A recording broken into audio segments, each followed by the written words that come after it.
Muy buenas noches, muy buenas tardes y muy buenos días. Comenzamos la transmisión número 141 de Demoliendo Mitos de la Política en vivo a las 11:15 exactamente en la ciudad de Berlín, en una noche lluviosa y, por cierto, bastante fría. Como siempre, muchas gracias por acompañarnos, por todos ustedes realizamos este esfuerzo.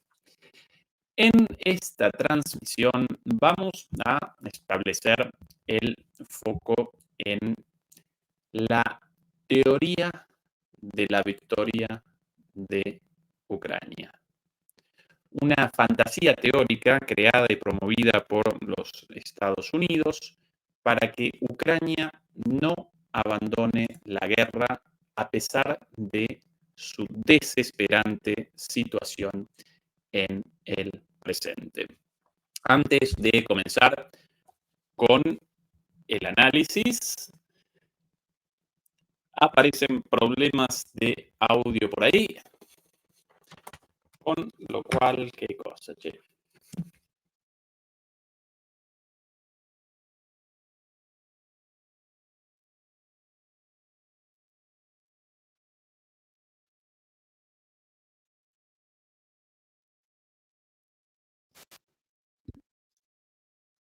Hola, hola, hola. Ahora aparentemente sí, ¿verdad? Aparecía un problema de audio según los comentarios. Ayúdeme por favor con la confirmación de que ahora esto resuelto y comenzamos efectivamente. Recién realizamos una prueba de audio y ningún problema. Hola, hola, hola. Qué raro, qué cosa rara. Hola, hola, hola. Eh,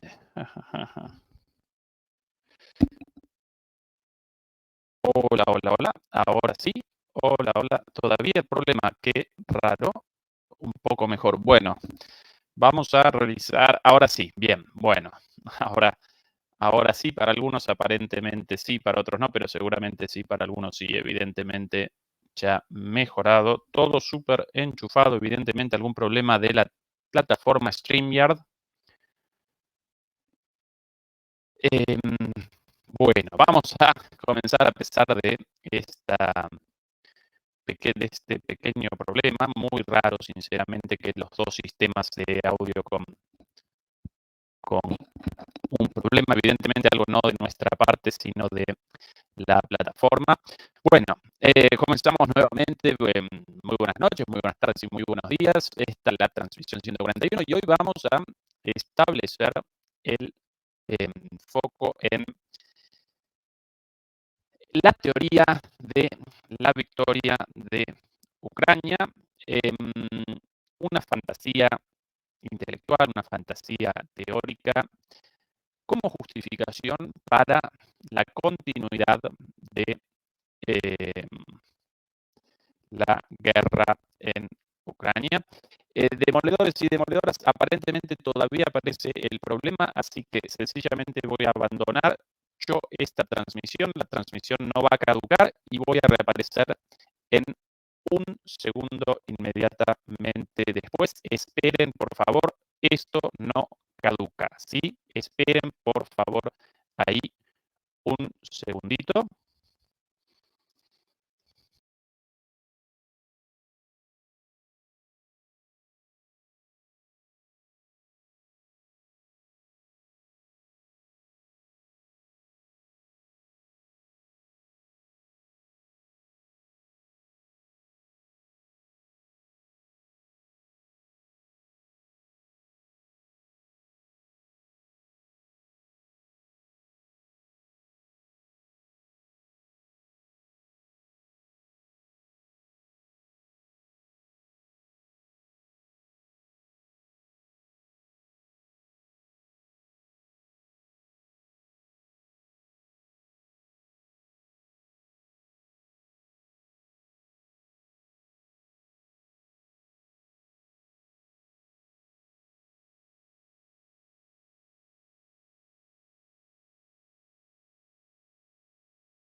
Hola, hola, hola. Ayúdenme, demoledores y demoledoras, por favor, con la confirmación de que el problema de audio desapareció. Hola, hola. Ahora sí. Hola. Bueno, ahora sí. Qué cosa rara esto de los problemas de audio de esta manera tan extraña. Prueba de audio hecha 2 veces antes del inicio, del comienzo. Comenzamos con 2 formas distintas de audio, un micrófono abierto y este, y aún así aparecen los problemas. Qué sospechoso, qué sospechoso. Pero bueno, vamos a comenzar. Mil disculpas por el problema. En esta transmisión, queridos demoledores y demoledoras, vamos a establecer el foco en la teoría de la victoria de Ucrania, una fantasía teórica creada y promovida por Estados Unidos para que Ucrania no abandone la guerra. Contextualizo un poquito. Toda política, y más aún la política exterior de una potencia, debe presentar un sustento teórico, debe presentar un fundamento teórico como justificación para su implementación.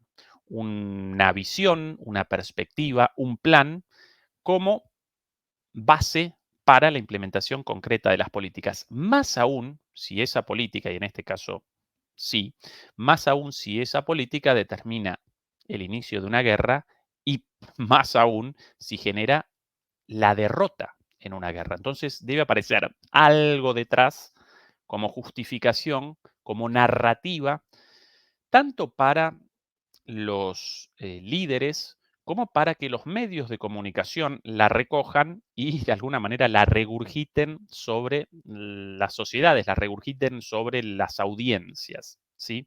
Bueno, en Estados Unidos, ustedes están conscientes de esto, proliferan las usinas del pensamiento, los think tanks dedicados a la creación de estas narrativas. Recuerden, por ejemplo, el rol del Instituto para el Estudio de la Guerra, tan popular desde el inicio de la guerra en Ucrania, como así también muchas otras. Bueno, recuerden a la corporación RAND, por ejemplo, ¿sí? La RAND Corporation. Bueno, así como muchísimas otras y también muchas otras financiadas por Estados Unidos, pero basadas en otros países, incluidos los países europeos. Bueno, em, en este caso, en el caso de la guerra en Ucrania, desde el inicio de la guerra vamos presenciando la creación de distintas narrativas, de distintas justificaciones teóricas para el plan de los Estados Unidos de comenzar una política de expansión imperial hacia el este de Europa con el objetivo del cercenamiento del poderío de Rusia. Recordarán cómo comenzó esto con, por ejemplo, aquel paper, aquel artículo de la RAND Corporation en 2019 con todo un plan gestado para la guerra en Ucrania. De alguna manera presentaban la bola de cristal, vaticinaban el futuro. No, no vaticinaban el futuro, sino que ellos mismos presentaban el plan luego llevado a cabo por Estados Unidos. Pero claro, con las vicisitudes de la guerra y con el giro tan negativo tomado por la guerra para los Estados Unidos, claro, comienzan las necesidades de reacomodar las narrativas de aquella de estamos ganando, los rusos aparecen al borde de la extinción y Putin casi muerto por su tercer cáncer a lo largo de los últimos 12 meses, a, bueno, en este momento la guerra parece estancada, esa de hace algunos meses, tras la debacle eh, de la ofensiva ucraniana. Y finalmente, no, este representa el momento de Rusia y ahora Ucrania aparece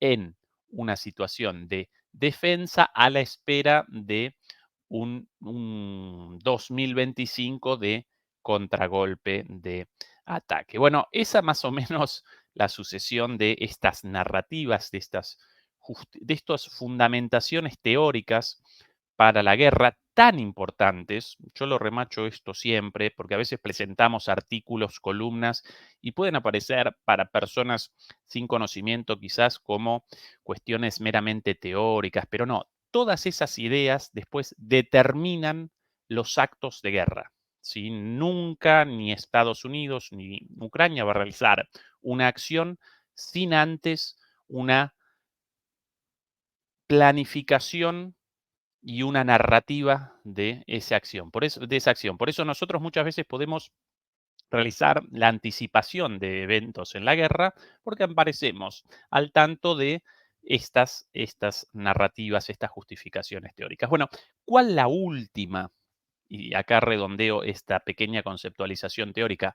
¿Cuál la última de estas narrativas? Bueno, precisamente la teoría de la victoria de Ucrania, una justificación teórica muy particular, porque aparece en un momento verdaderamente desesperante para Ucrania, en el cual sencillamente en este momento Ucrania aparece al borde de la disolución como Estado. ¿Sí? Claro, primero aparece al borde de el colapso militar, pero eso va a determinar necesariamente por lo menos la pérdida de una gran parte de su territorio, más las muertes, más la destrucción económica, más todo lo ya sabido por todos ustedes. Incluso podría determinar la desaparición de Ucrania. Entonces, este es un momento muy especial y en el cual cualquier narrativa debe responder a esta situación. ¿Y cuál la forma encontrada por los ideólogos estadounidenses y ucranianos, o por lo menos los ideólogos alrededor de la esfera ideológica de los halcones neoconservadores estadounidenses? Bueno, ¿cuál la narrativa actual, presente, la nueva narrativa desde hace más o menos una semana, este plan para la victoria? ¿Y dónde apareció publicado este plan? Pues, ¿dónde sino en Foreign Affairs? En esta publicación, Foreign Affairs, aquí traducida al castellano. Recuerden esta publicación especializada, una publicación de carácter académico, aunque con muchísima llegada a los tomadores de decisión, a la política. De alguna manera, Foreign Affairs aparece entre la academia y la política. ¿Sí? Los ideólogos, los estrategas estadounidenses o de otros países, pero representando los intereses estadounidenses, presentan aquí sus ideas en esta publicación especializada, ubicada una vez más de alguna manera en la intersección entre una publicación especializada científica y una publicación política meramente recogida por el Departamento de Estado, el Pentágono, ¿sí? El Departamento de Defensa, la Casa Blanca.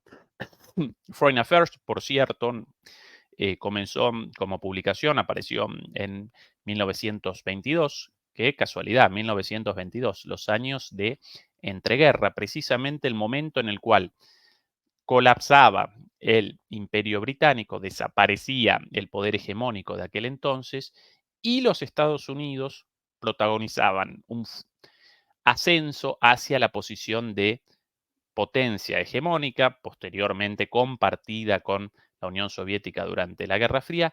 Y qué casualidad que en ese momento Estados Unidos debiera generar una publicación científica para presentar ahí sus ideas para ese imperio naciente, ¿sí? En esos años de posguerra materializa la consolidación, ¿sí? Comienza la consolidación de la hegemonía estadounidense y comienza entonces el desarrollo de ideas a través de publicaciones como esta.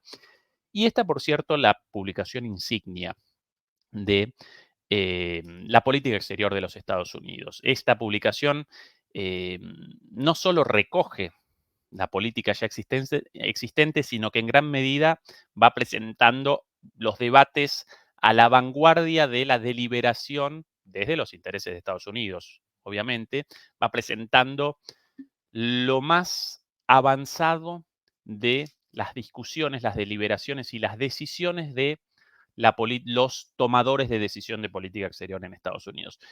Machaco tanto con esto de Foreign Affairs, perdón, para las personas sin conocimiento del inglés, la traducción de esto sencillamente asuntos externos, es el nombre de la publicación, y machaco yo tanto con esto, así como machaco con la importancia de los medios de comunicación, machaco tanto con esto de la importancia de estas publicaciones específicas, porque una vez más, todas las cosas de aquí en adelante van a responder a esto, ¿sí?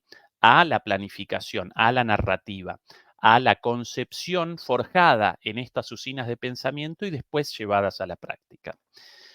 Bueno, ustedes recordarán que alguna vez realizamos una transmisión sobre el Instituto para el Estudio de la Guerra, otra de las instituciones de los think tanks, de las usinas de pensamiento más importantes desde el inicio de la guerra en Ucrania, y presentábamos en esa transmisión las estrategias para el análisis de estos textos, en el sentido de, bueno, antes de comenzar con la lectura de las ideas puestas acá, determinemos en qué lugar aparecen estas ideas, quiénes patrocinan a estos muchachos, dónde aparece el financista, ¿sí? O los financistas, la platita, porque todo esto, en última instancia, responde a intereses económicos, quienes participan en su dirección, quiénes representan los autores de estos, ¿sí? A qué intereses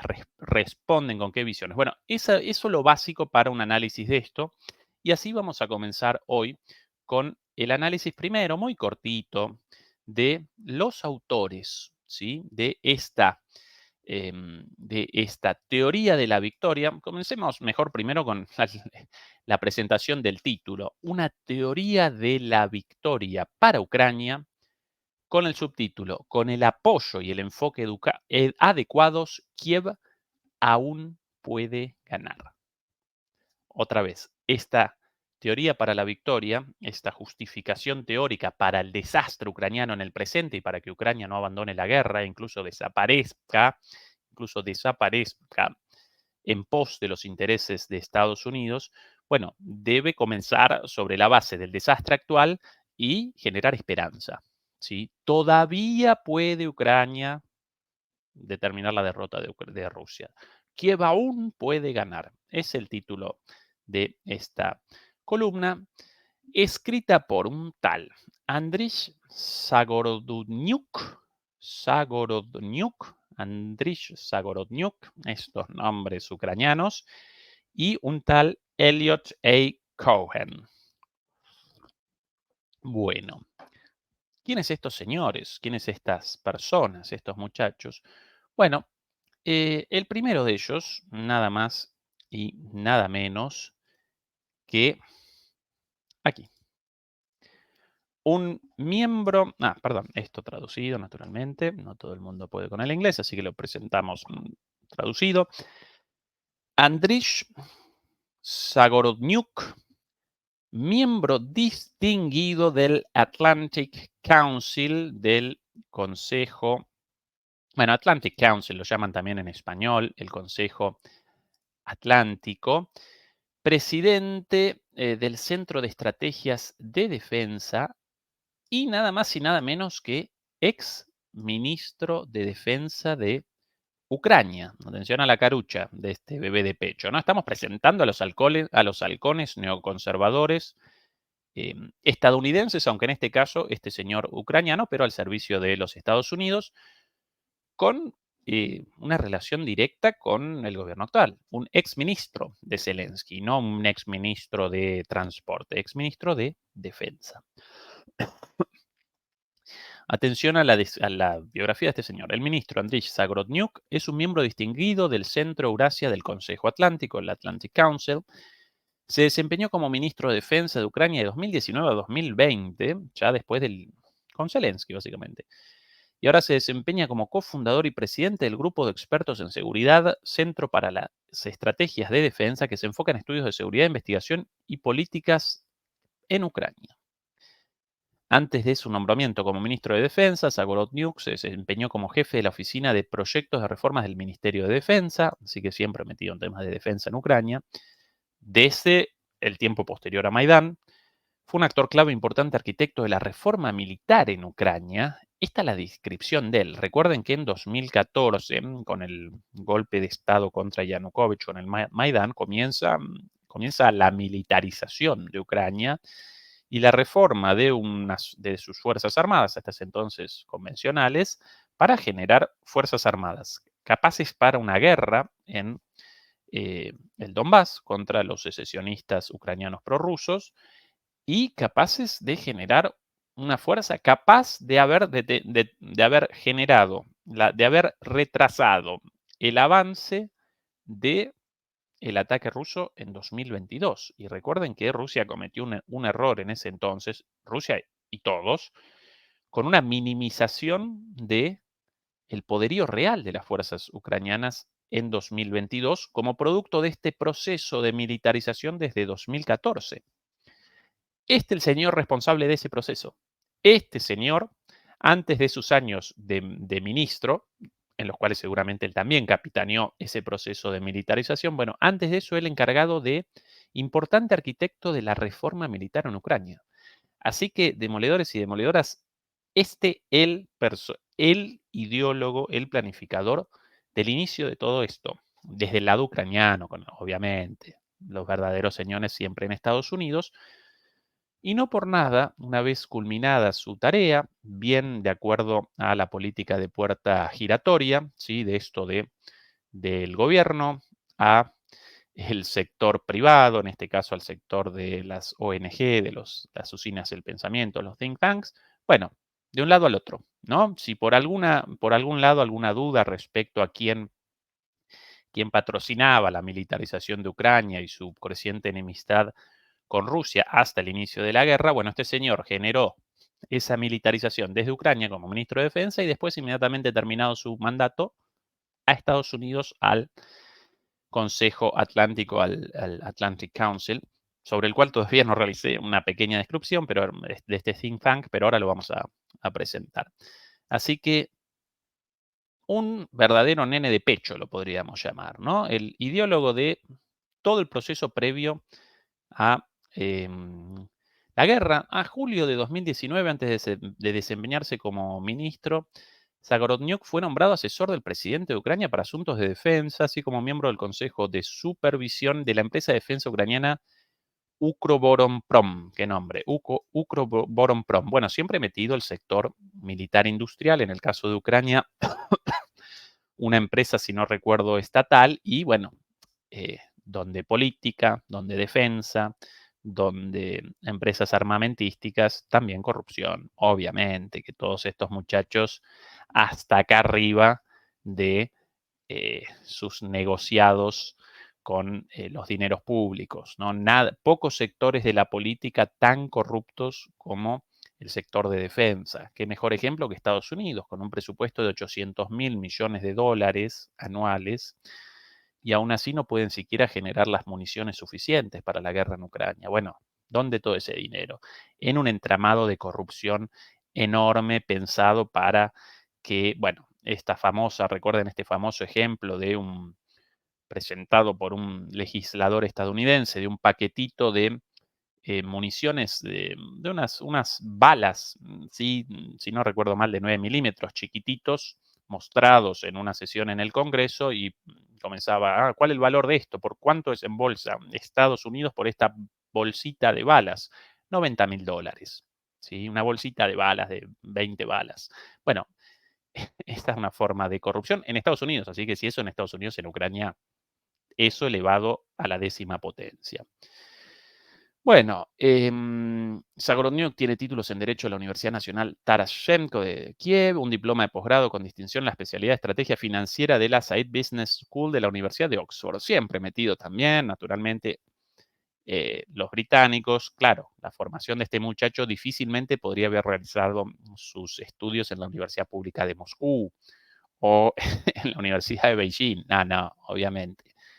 Un poco en Ucrania y otro poco en Inglaterra, en Reino Unido. También hubiera podido perfectamente realizar sus estudios en Estados Unidos, pero bueno, en este caso en Gran Bretaña. Este es el primero de estos señores y una vez más miembro del Atlantic Council. El Atlantic Council básicamente ya lo presentamos alguna vez entre las usinas de pensamiento, los think tanks estadounidenses más importantes con respecto a temas de seguridad, naturalmente. Bueno, aparecen la RAND Corporation, sin lugar a dudas, y eh, junto a la RAND también el Atlantic Council, think tank estadounidense en el campo de los asuntos internacionales, a favor del atlantismo, básicamente creado a la vez que la OTAN, con 10 centros regionales, uno de ellos, el de Ucrania, encabezado por este impresentable de recién, sede central en Washington. ¿Quiénes los financistas? Bueno, acá, por ejemplo, ¿no? Un ejemplo de a quienes llaman para sus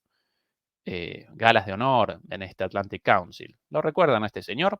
Sí, ¿no? El responsable de la guerra en Irak, del inicio de la expansión hacia la expansión fuerte hacia el este, la expansión hacia Georgia y Ucrania, de la OTAN. La expansión de la OTAN ya había comenzado antes con Clinton, naturalmente, pero él determina la introducción de Georgia y Ucrania y a partir de ahí el comienzo del enfrentamiento directo con Rusia. El para nada querido Jorge W. Si quieren por ahí una canción dedicada a este muchacho, a este expresidente, a esta lacra, a este señor de la guerra, uno de los responsables del desastre actual y de tanta gente muerta, este señor George W. Bush. Por ahí la canción de Horacio Fontova, también conocido como el Negro Fontova, un artista argentino muerto hasta hace algún tiempo, llamada Carta de un iraquí a otro, en la cual, bueno, una canción dedicada a este señor con una linda, muy linda música y una letra muy ocurrente respecto a Jorge W. Así lo llaman, sin la mención de Bush. Jorge W. Después, si pueden, no desaprovechen la oportunidad de una escuchadita de esa canción. Bueno, uno de los principales think tanks estadounidenses en defensa, destinados básicamente a la política imperial estadounidense. ¿Financiado por quién este think tank? Bueno, acá algo interesante del Atlantic Council. Nosotros acá solo presentamos fuentes oficiales, no páginas web de Corea del Norte, Irán, Rusia, Cuba, Venezuela o cualquier país del eje del mal, según los estadounidenses, sino la propia página del Atlantic Council. Presentábamos recién con la descripción de este señor Andriy Zagorniuk. Bueno, aquí, la propia página también de ellos, del Atlantic Council, los donantes. Y curiosamente, entre los donantes, aquí aparecen sectores económicos y políticos de los Estados Unidos, no siempre hermanados, pero a este centro lo patrocinan la industria militar estadounidense, el complejo militar industrial estadounidense, la industria petrolera. Hasta ahí más o menos es un clásico de estas organizaciones guerreristas, estas cosas, pero también lo patrocinan, esto es lo interesante, lo patrocinan, bueno, obviamente los gobiernos, el gobierno de Estados Unidos, el gobierno de Reino Unido, eso descontado, obviamente con sus sendas donaciones, pero también lo patrocinan el sector financiero de Estados Unidos y el sector digital, las grandes multinacionales digitales, como por ejemplo, aquí, chachán, uno de los principales donantes, Facebook. Facebook, Goldman Sachs, finanzas, Facebook, eh, la economía digital. Fundación Rockefeller, los bancos, ¿sí? ¿Quién más? Bueno, Saab, básicamente, empresa sueca de armamentos. Chevron, petróleo creciente. Perdón, esto lo voy a presentar en inglés acá por los nombres de las empresas más reconocibles por su nombre, ¿no? Chevron Corporation, Chevron, esta Crescent Petroleum, otra de petróleo, General Atomics, otra armamentística. Atención acá. ¡Epa! ¡Opa la! ¿Quién ahí? Google, por cierto, Google, dueño de YouTube. Y si después alguno de ustedes con la duda de por qué la censura permanente a nuestro canal y quizá no a otros canales dedicados también a la geopolítica, algunos de ellos con muchos más suscriptores que nosotros y con muchas más visualizaciones, pero sin censura. Bueno, ¿por qué? Porque nosotros acá presentamos cosas peligrosas para los dueños de YouTube. ¿Quiénes los dueños de YouTube? Google, ¿sí? Sí, bueno, eso, nada más. Pero bueno, ese es nuestro trabajo. Acá el HSBC, bancos, JP Morgan, bueno, Ministerio Sueco de Asuntos Exteriores, bueno, el Departamento de Estado, el Ministerio de Asuntos Exteriores de Estados Unidos, por acá también, naturalmente, la Embajada de los Emiratos Árabes Unidos, acá British, bueno, está la ayuda internacional de los británicos. Bueno, esos, esos los antecedentes de este señor y presentemos ahora al otro autor de esto, antes de comenzar la lectura de las ideas del plan este para la victoria de Ucrania, ¿no? Este plan revolucionario. Esto va a determinar una victoria de Ucrania y la derrota de Rusia ahora. Esa es la fantasía, pero esa fantasía genera la continuidad de Ucrania en la guerra y posiblemente su destrucción. Esa es la importancia de esto. El otro autor, el señor, también un viejo conocido entre los halcones eh, neoconservadores estadounidenses, este señor, el señor Elliot A. Cohen, ¿sí? Podemos sacar una traducción también. Politólogo estadounidense, consejero en el Departamento de Estado bajo la dirección de Condoleezza Rice. Condoleezza Rice, básicamente, durante el gobierno de Jorge W. Y una vez más, no desaprovechen la oportunidad de una miradita de el videoclip de esa canción, Carta de un iraquí a otro, cantada por el lamentablemente ahora muerto Negro Fontova, Horacio Fontova, con la referencia a Jorge W. Yo con la mención de George W. Bush, de Bush hijo, recuerdo inmediatamente esa canción, el estribillo de esa canción, con alguna dedicatoria a la madre de Jorge W. por las masacres hechas en Irak, por sobre todas las cosas. Bueno, durante el gobierno de Jorge W. Bush, Condoleezza Rice, su secretaria de Estado, esta señora, también una de las responsables de todas las masacres, una de las responsables de los millones de muertos en Irak y demás, y este señor consejero de esta señora, una de las responsables de la masacre, ¿no? Siempre, bueno, después en la Universidad Johns Hopkins, otro de los centros académicos ligados a la política exterior estadounidense, al neoconservadurismo y al imperialismo estadounidense. Bueno, el señor, naturalmente, un halcón neoconservador ultrabelicista, uno de los primeros, aquí podemos la traducción aquí, traducir al español. Acá esto interesa. Cohen fue uno de los primeros neoconservadores en defender públicamente la guerra contra Irán e Irak. Este señor, antes de que comenzara la guerra en Irak, llamaba la guerra en Irak, después la comenzaron con, bueno, la cantidad enorme de civiles muertos, y todo el tiempo, desde el principio, siempre machacó, siempre con la necesidad de una invasión de Estados Unidos a Irán, así de directo, y, por supuesto, un férreo promotor de la política exterior antipalestina de Israel, naturalmente, ¿no? Él fuertemente ligado al llamado lobby israelí en Estados Unidos. El otro autor, hoy, bueno, dedicado más a lo académico, pero bueno, una vez más, a lo académico político, ¿no? Estos los nenes de pechos, los autores, los halcones neoconservadores, este republicano, por cierto, ¿no? Y antitrampista a muerte, interesante, ¿no? Porque para muchos, no, los republicanos en contra de la guerra, los demócratas a favor de la guerra en Ucrania, no, cuidado. Lo de Trump representa una cosa relativamente nueva en la política exterior, en la política estadounidense y en la política exterior, de una postura aislacionista, como la vieja postura aislacionista de Estados Unidos antes de los años 20. Si no, los republicanos y los demócratas aparecían, algunos del lado de las políticas de guerra, guerra, guerra, y otros, muy poquitos, con posturas más críticas respecto a este. Este un republicano y antitrampista convencido. Bueno, comencemos entonces con el análisis de este super plan, ¿sí? Del plan para la victoria de Ucrania. Una teoría para la victoria de Ucrania con el apoyo y el enfoque adecuados. Kiev aún puede ganar.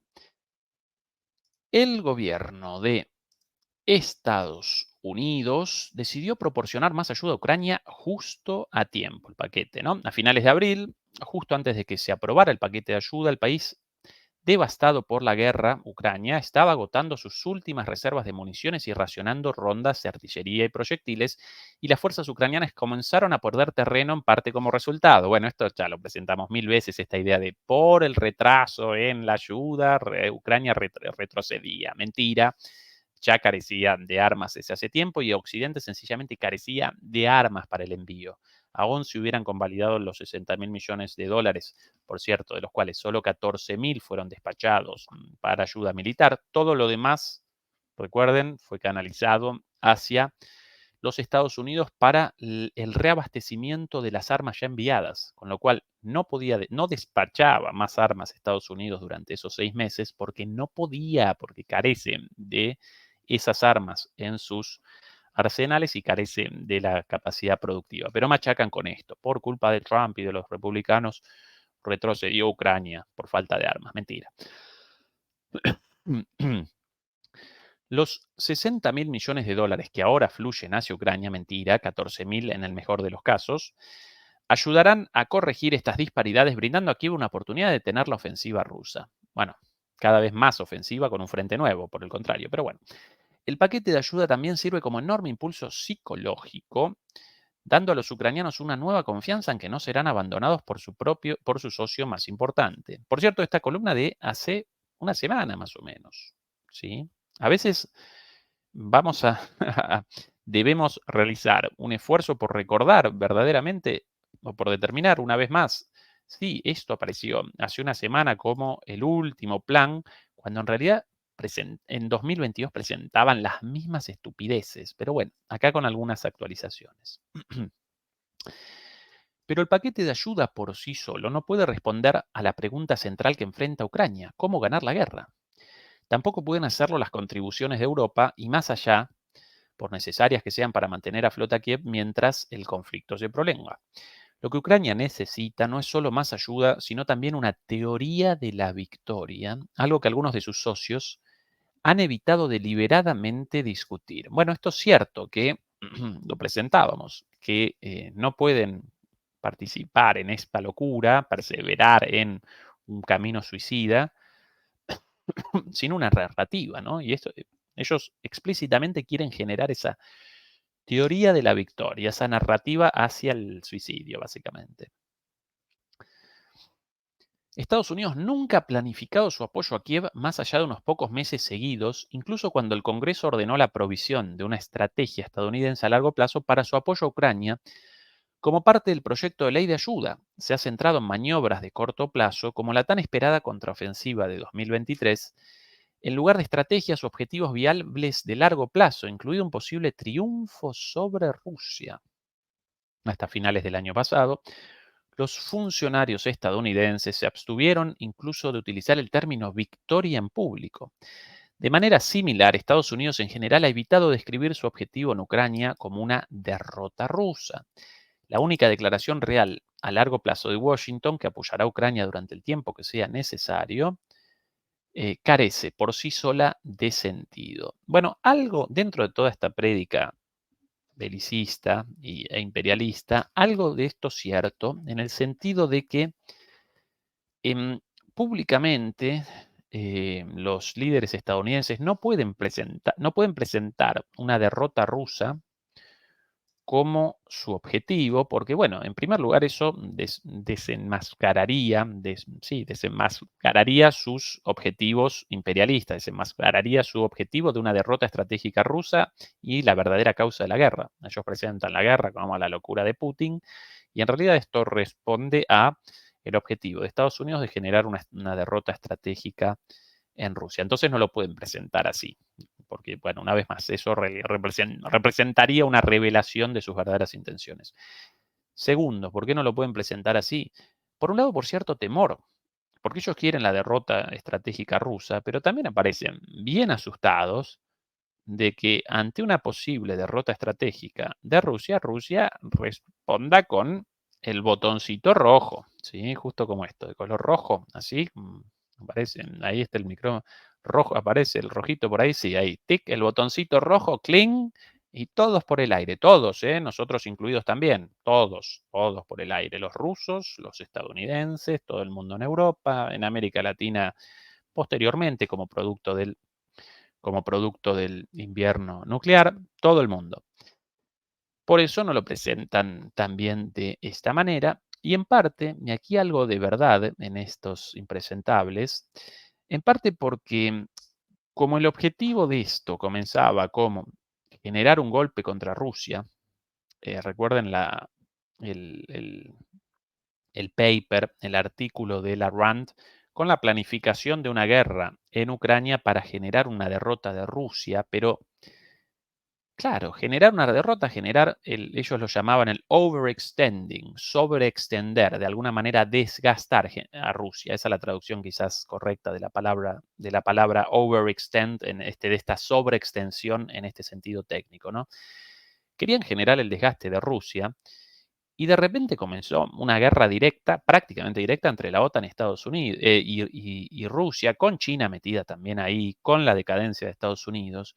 Entonces, ellos en su planificación no alcanzaban hasta acá, no. La planificación del imperialismo estadounidense presenta límites, ¿sí? Presenta límites muy concretos de, bueno, un golpe a nuestros enemigos. Y después, en Irak, ¿qué querían? Querían el control del petróleo, querían la caída de Saddam Hussein porque no respondía a los designios de los Estados Unidos. Y bueno, más allá de eso, después el desastre iniciado en toda la región con el surgimiento del ejército islámico, bueno, la guerra en Siria, todo eso originalmente no aparecía en la planificación. Van generando planes imperialistas y belicistas a medida que van acometiendo sus políticas de intervención en todo el mundo. Bueno, lo mismo en esta cuestión, por eso tampoco pueden presentar esto de, bueno, nosotros queremos la derrota de Rusia y la derrota de Rusia representa esto, la derrota de Rusia connota esto para nosotros. Tampoco pueden porque los caracteriza el cortoplacismo y más en el caso de una potencia en decadencia como Estados Unidos.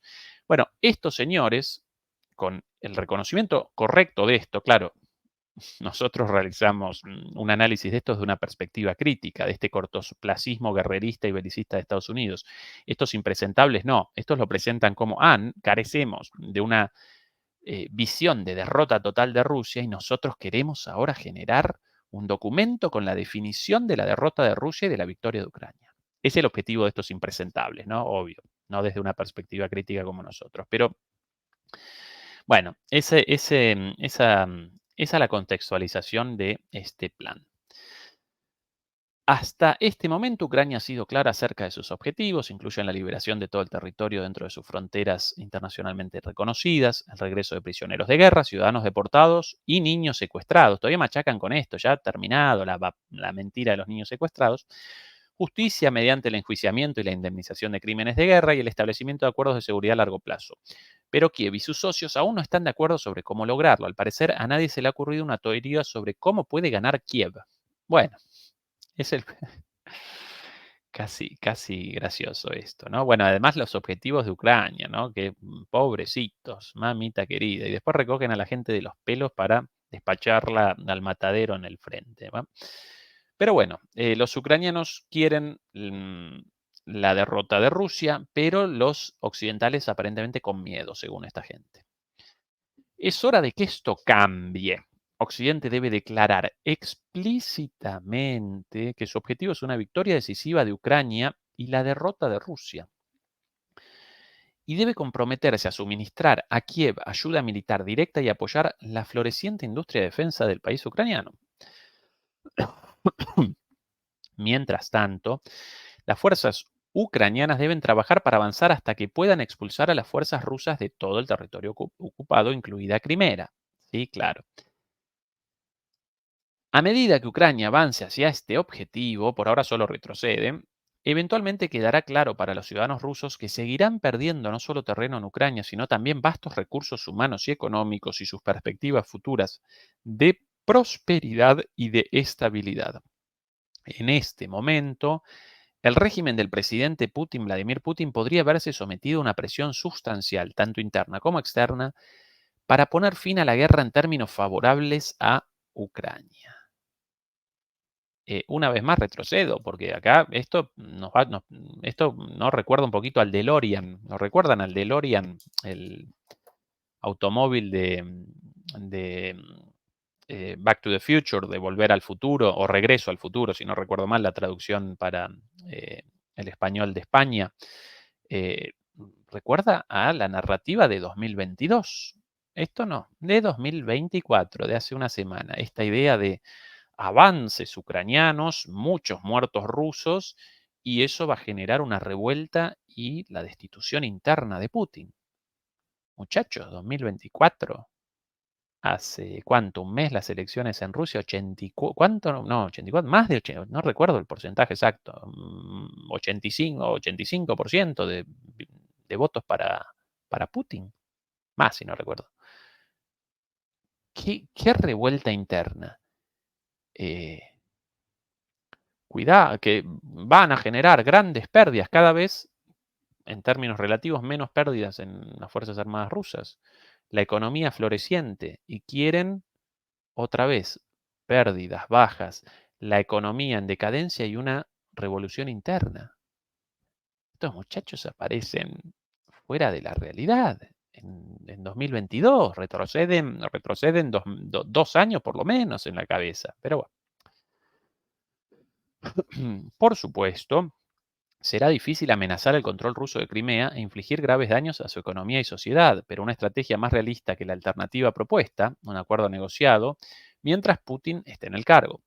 Putin nunca ha aceptado respetar la soberanía ucraniana y nunca lo hará. Falso, quería simplemente su neutralidad.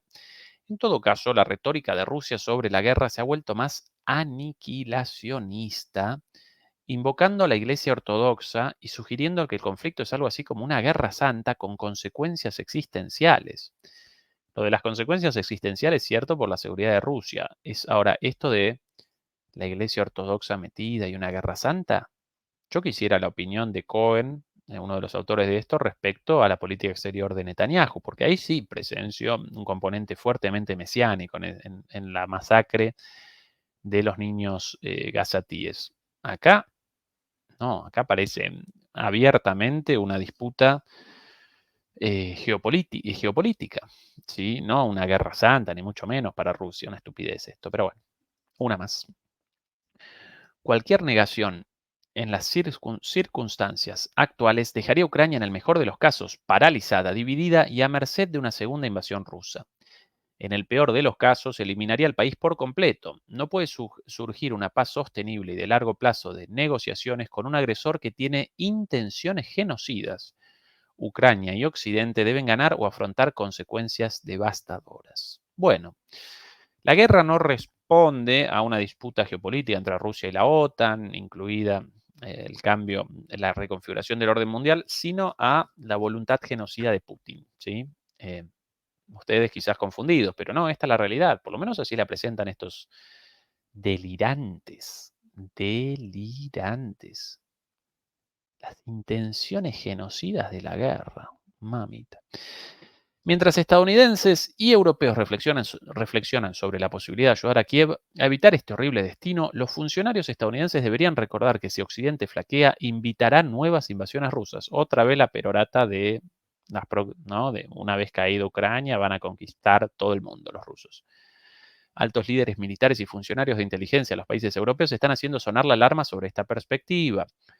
Rusia ya está amenazando a sus otros vecinos, incluidos los estados de la OTAN, y podría tomar alguna medida si logra subyugar a Ucrania primero. Para mí las amenazas más bien al revés, con el ingreso de Suecia y Finlandia a la OTAN, bueno, los bálticos desaforados, etc.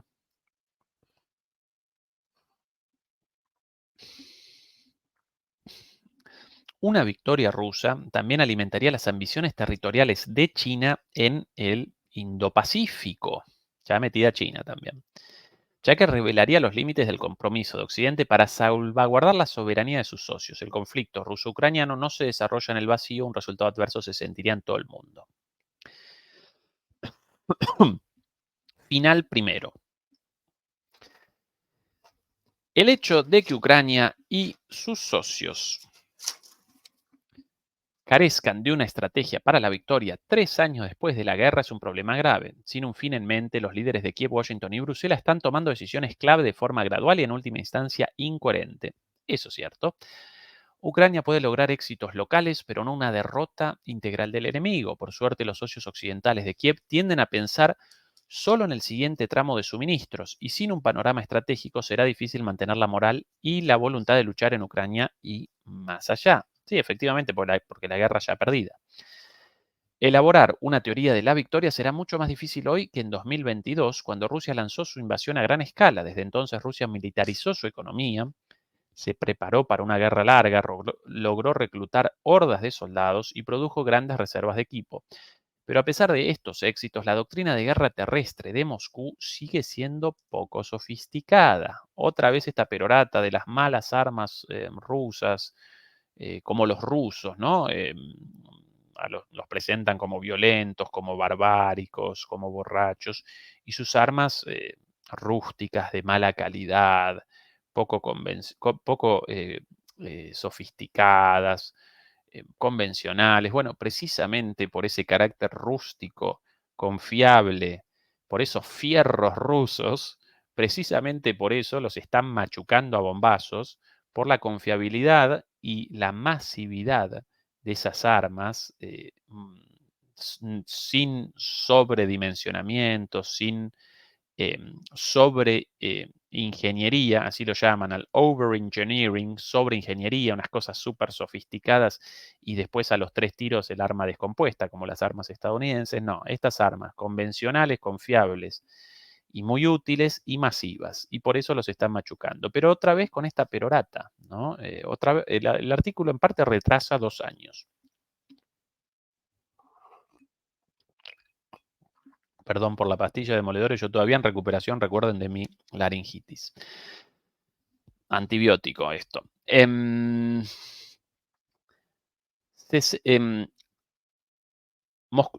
A pesar de estos éxitos, la doctrina de guerra terrestre de Moscú sigue siendo poco sofisticada. Se centra en el uso de pequeños grupos de infantería con el apoyo de unos pocos vehículos blindados para atacar varios puntos en una línea de frente que se extiende por más de 1000 millas, 1700 kilómetros.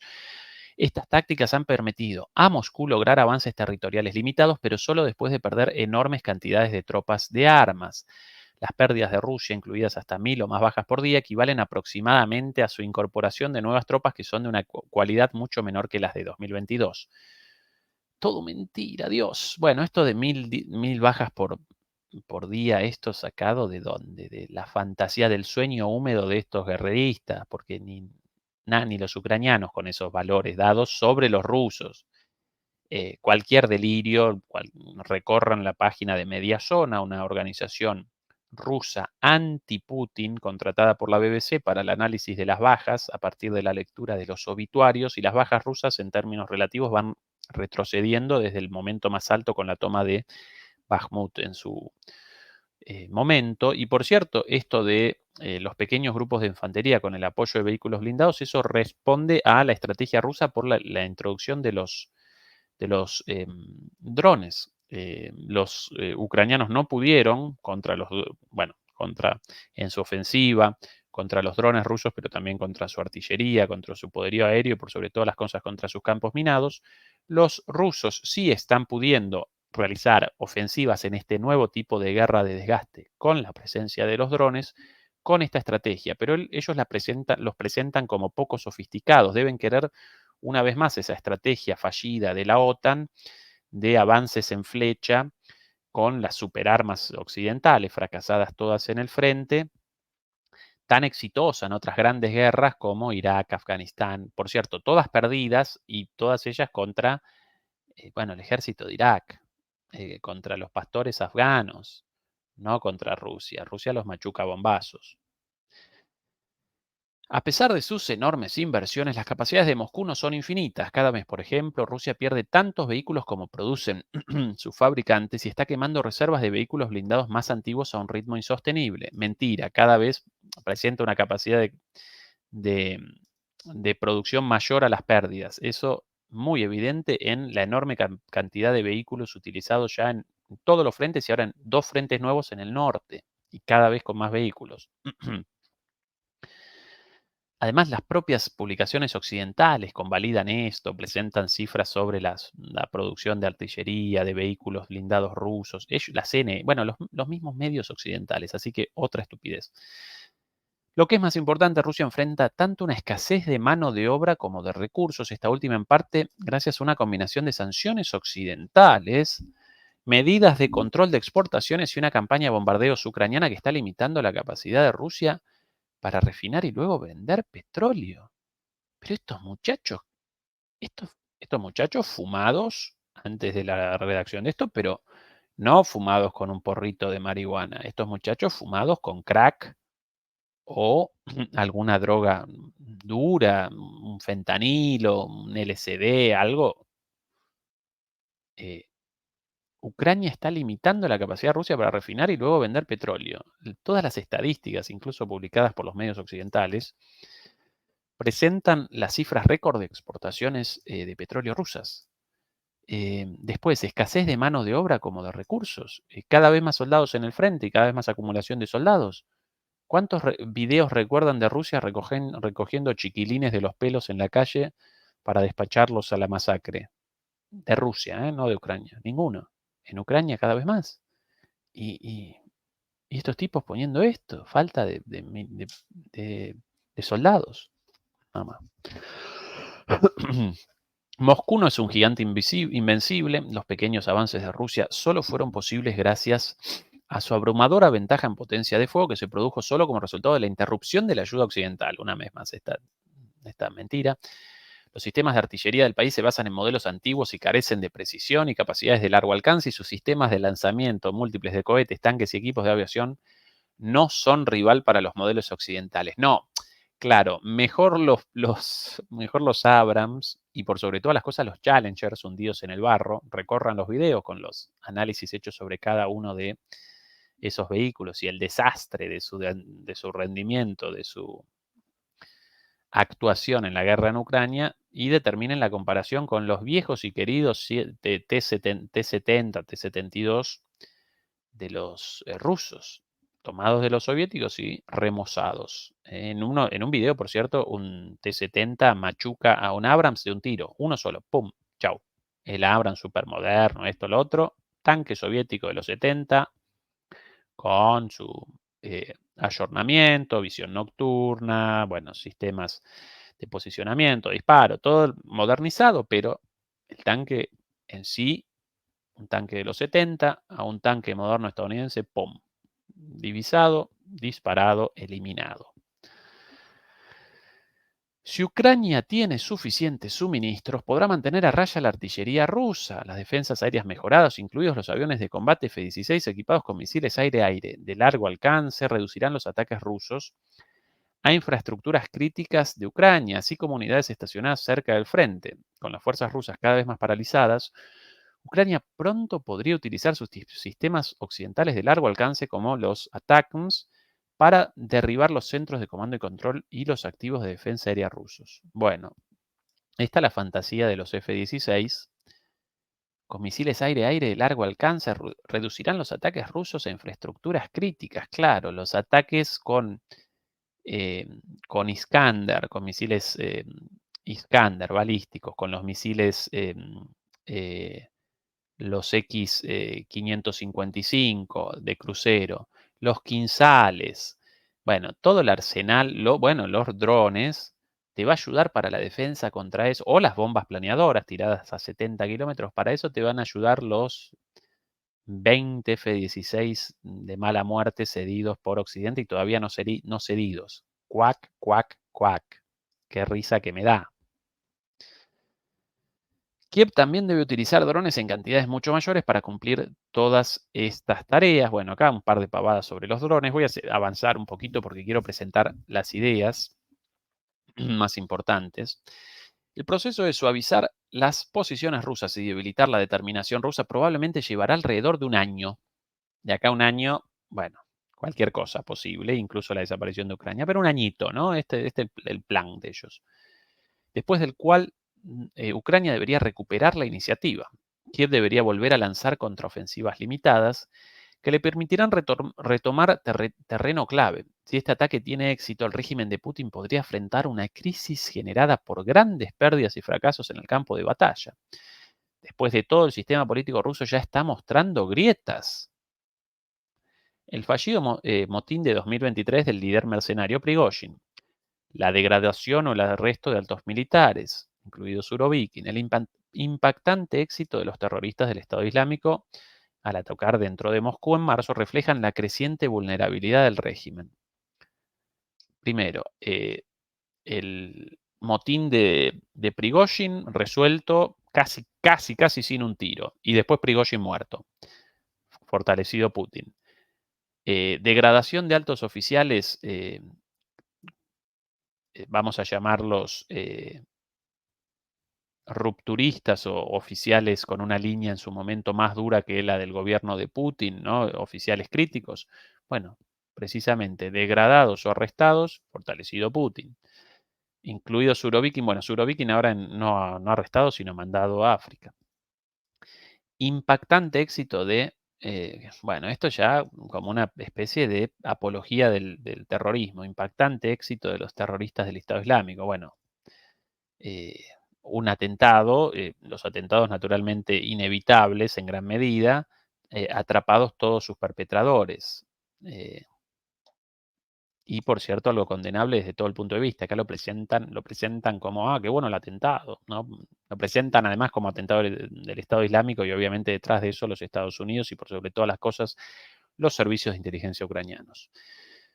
Y en el medio la elección de Putin con el 80 y largo por ciento de votos. Así que, ¿dónde esto de las grietas en el régimen ruso? Todo lo contrario, cada vez más fortalecido el gobierno de Rusia. El éxito, ahora sí va a perseverar en la presentación de este plan, ¿no? El éxito de Ucrania en tierra, aire y mar debe ir acompañado de una gran presión en los frentes económico y de información. Quiero por aquí otro, ahora sí, otro medicamento más, porque ya la hora, mil disculpas demoledores, lo dicho yo a la salida de una laringitis, por ende con necesidad justo a esta hora de algunos medicamentos. Perdón por la desprolijidad, pero bueno, la salud lo primero. Los rusos deben ver cómo su riqueza nacional se disipa y su economía se encamina hacia un retraso permanente en su crecimiento para que las consecuencias de la invasión de Putin lleguen a casa. Occidente también debe montar una agresiva campaña de información, comparable con la emprendida contra la Alemania nazi. Bueno, ya el delirio. Los rusos han aceptado la guerra pasivamente, necesitan que se les recuerde mediante una serie de técnicas que incluyen propaganda tanto abierta como encubierta, sus intolerables costos humanos y sociales. La sociedad rusa cada vez más detrás de Putin. Bueno, vamos a redondear a esa parte. Para lograr la victoria, deja de temerla. Claro, la situación, en realidad, los ucranianos en una situación desesperante por temor a la victoria. Estas cosas, estas frases de la autoayuda, ¿no? Eres pobre, deja de tenerle miedo a ser millonario, conviértete en millonario, sé lo que tú quieres. No, querido. Soy pobre porque no tengo trabajo, porque la economía es un desastre, porque este país es un desastre. Esa es la lógica, ¿no? Pero bueno, así lo presentan con términos de autoayuda. Para lograr la victoria deja de temerla. Ucrania ya está dando pasos para afrontar el desafío. Kiev está aumentando su capacidad para aprovechar sus reservas de mano de obra, reduciendo la edad de reclutamiento y eliminando las exenciones del servicio militar. Este paso es doloroso, pero necesario. Recuerda los reclutamientos instituidos por muchas naciones occidentales durante ambas guerras mundiales. Occidente, liderado por Estados Unidos, continúa brindando capacitación y asesoramiento, especialmente a los comandantes. Los comandantes, por cierto, cada vez más jóvenes por la muerte de los comandantes de carrera. Occidente debería seguir entregando grandes cantidades de material, sobre todo después de haber visto cómo los retrasos en la ayuda pueden dar a Rusia una ventaja en el campo de batalla. Pero hay otra contribución importante que Occidente puede hacer: la colaboración directa con la industria de defensa de Ucrania. Bueno, a eso llaman a estos armaderos de drones no destruidos, porque claro, generan en un galpón, en un tinglado, generan una armaduría de estos drones, mayormente con componentes chinos, y Rusia no puede determinar dónde generan estos pequeños talleres. Toda la industria grande de defensa ucraniana ya la machucó a bombazos, o más bien a misilazos, Rusia hace tiempo. ¿Qué más? Ucrania necesita tecnologías, componentes, equipos de producción, financiación de proveedores para alcanzar su máximo potencial.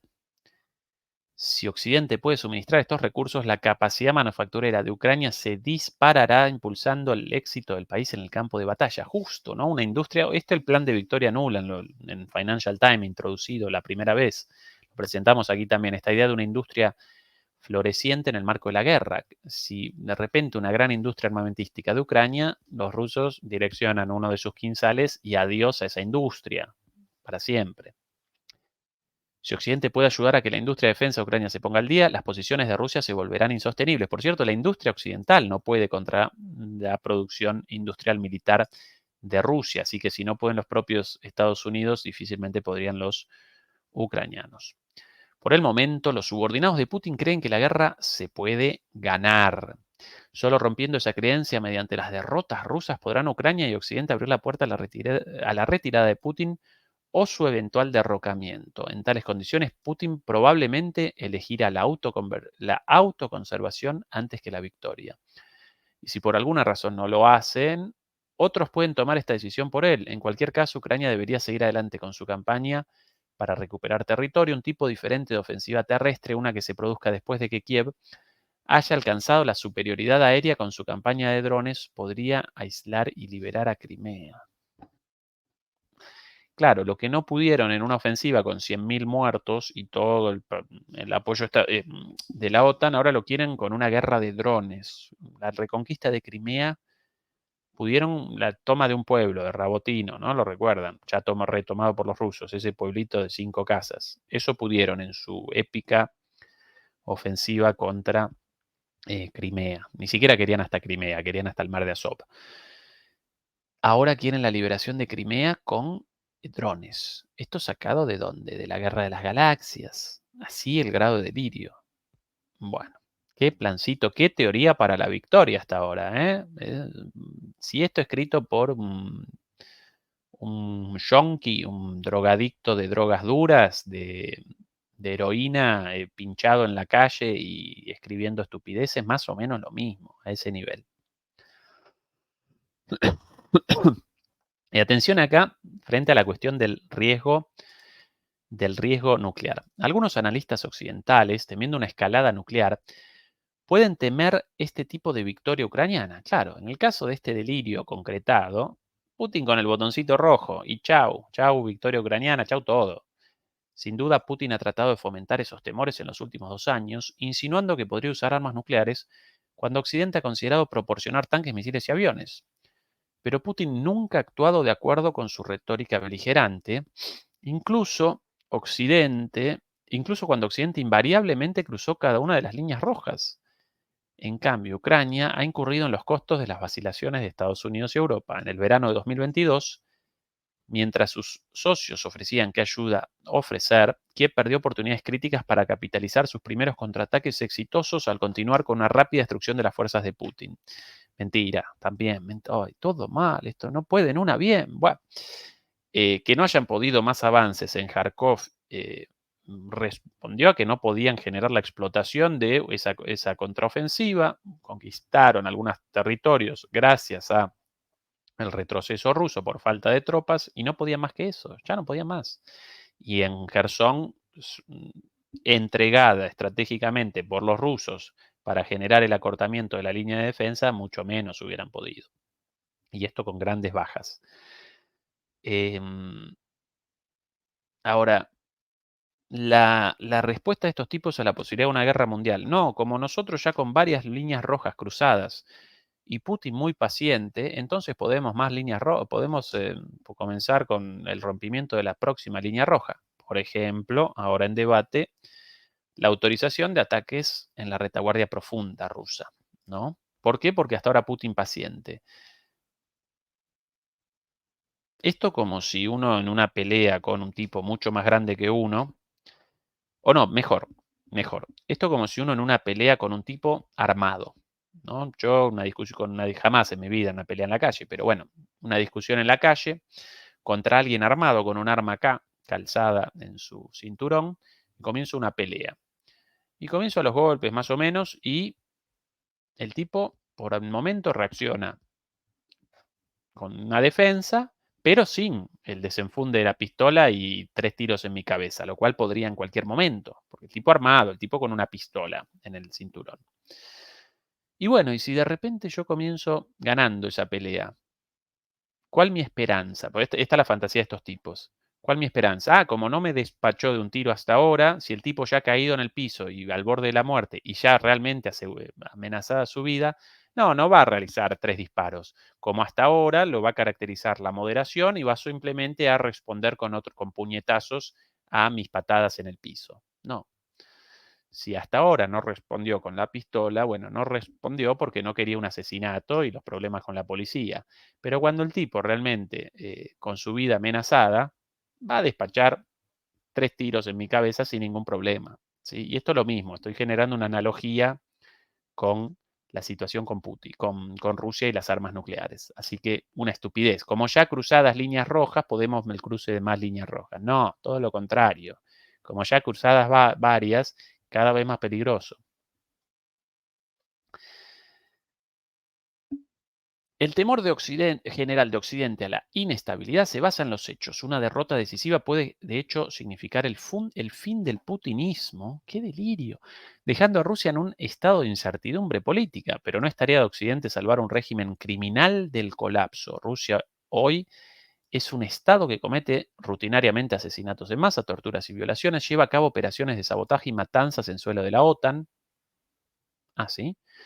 Y lleva a cabo campañas de desinformación e injerencia política. Esto de las operaciones de sabotaje y matanzas en suelo de la OTAN, ¿dónde? Ah, ya medios conspiranoicos también. Ha prometido una hostilidad incesante hacia Occidente, no por lo que Occidente ha hecho, sino por lo que es. Claro, no por los avances de Occidente hacia la frontera rusa. En otras palabras, el régimen de Putin abandonó hace mucho tiempo la comunidad de naciones civilizadas, ya bárbaros, ¿no? Como el embajador de Estonia, ¿no? Estos unos subhumanos, por ende necesaria su exterminación. La única posibilidad que tiene Rusia de regresar a la normalidad es a través de una derrota que aplastará las ambiciones imperiales de Putin y permitirá al país reevaluar con seriedad su camino y eventualmente reincorporarse a la sociedad de las naciones civilizadas. Esto no significa que la estrategia de Occidente deba apuntar abiertamente al cambio de régimen, pero sí significa que Ucrania y sus socios no deberían temer la autodestrucción de Putin y su aparato de control. Bueno, esta es la explicación de que Putin no accionaría el botón rojo, y sí lo accionaría. Sí, Putin y otro en lugar de Putin mucho más, porque Putin una vez más representa la línea moderada dentro de Rusia. Putin en Rusia aparece, en términos políticos, aparece como un moderado, ¿sí? Putin accionaría el botón rojo. Uno más duro que Putin, mucho más. Pero bueno, por el momento ninguna necesidad, porque hasta Rusia ganando y la guerra en Ucrania ya perdida, eso seguro, por Ucrania. Redondeamos. En esta guerra, los recursos, los fondos y la tecnología favorecen abrumadoramente a Occidente. Bueno, hasta ahora no notado eso, sino más bien lo contrario. Si se canalizan cantidades suficientes hacia Ucrania, incluida la industria de defensa del país, Kiev puede ganar. Rusia simplemente carece del poder militar para derrotar a una Ucrania respaldada por Occidente, por lo que su única esperanza reside en manipular las preocupaciones occidentales. Por lo tanto, ya es hora de que los gobiernos de la OTAN dejen de caer en la trampa de Putin. Para que Occidente logre una victoria, debe dejar de temerla. Claro, el problema es el temor de Occidente, no la producción de más municiones en Rusia que en todo Occidente, bueno, su poderío militar, su capacidad nuclear, el desastre de la industria militar, del complejo militar estadounidense, esos Estados Unidos prácticamente en guerra civil, con un presidente con demencia senil, la posibilidad de la llegada de un tipo como Trump y el fin de toda esta locura en Ucrania y el comienzo de otra locura en China, recordémoslo también, el fin de la hegemonía estadounidense, el crecimiento incesante de la economía china y su rol como futura potencia hegemónica. No, no, no. Todo eso no, demoledores y demoledoras. Todas esas tonterías, ideas, argumentos de Putin, lo llamarían ellos.